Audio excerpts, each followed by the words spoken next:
এত সকালে এত মানুষের উপস্থিতি সত্যি আমাকে আনন্দিত করেছে পুলকিত। মাদারীপুরের মানুষ খুবই সিভিলাইজড, ভদ্র, ওয়েল অর্গানাইজড।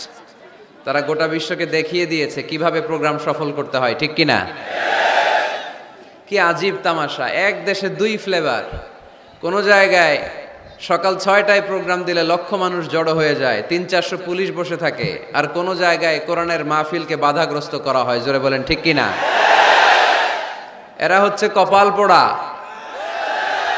কোরআনের কথাকে এরা বাধাগ্রস্ত করে। এরা বুঝে না, এরা জনগণের পালস বুঝে না, জনগণ কি চায়, জনগণ কিসের পক্ষে এটা বুঝে না। ফলে তারা মাহফিলগুলোকে বাধাগ্রস্ত করে। আমরা কোরআনের পক্ষে না বিপক্ষে? এই গণজোয়ার কোরআনের পক্ষে না বিপক্ষে? এই জনস্রোত ইসলামের পক্ষে না বিপক্ষে? এই গণজোয়ার আর গণস্রোত প্রমাণ করে এই বাংলার জমিন থেকে ইসলামকে কোনোদিন মিটিয়ে দেয়া যাবে না। যে দেশে আল্লাহু আকবার ধ্বনির সাথে সূর্য উঠে যায়, যে দেশে আল্লাহু আকবার ধ্বনির সাথে সাথে সূর্য ডুবে যায়, সে দেশে আর কিছু থাকবে না থাক, আমার ইসলাম থাকবেই। এদেশে আর কিছু থাকবে না থাক, আমার কোরআন থাকবেই। এদেশে আর কিছু থাকবে না থাক, আমার নবীর ভালোবাসা থাকবেই। আমরা ইসলামের জন্য, কোরআনের জন্য সব বিলিয়ে দিতে রাজি আছি না নাই? কারা কারা রাজি হাত তুলে আল্লাহর দেখায়।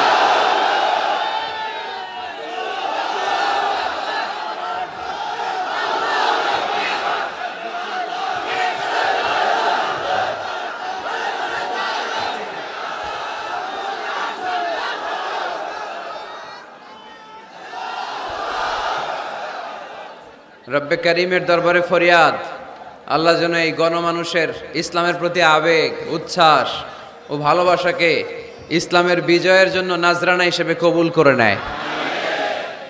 আমরা আজকে কোরআন শুনতে এসেছি, আমাদের হাতে সময় খুব কম, তাই আমরা আর কালক্ষেপণ না করে আসুন সরাসরি কোরআন থেকে শুনি। এখনো কিছু গুনগুন করে শব্দ আমার কানে আসতেছে। এরা বসতে পারেনি, আমি বুঝতে পারছি, কিন্তু কথা বলা যাবে না।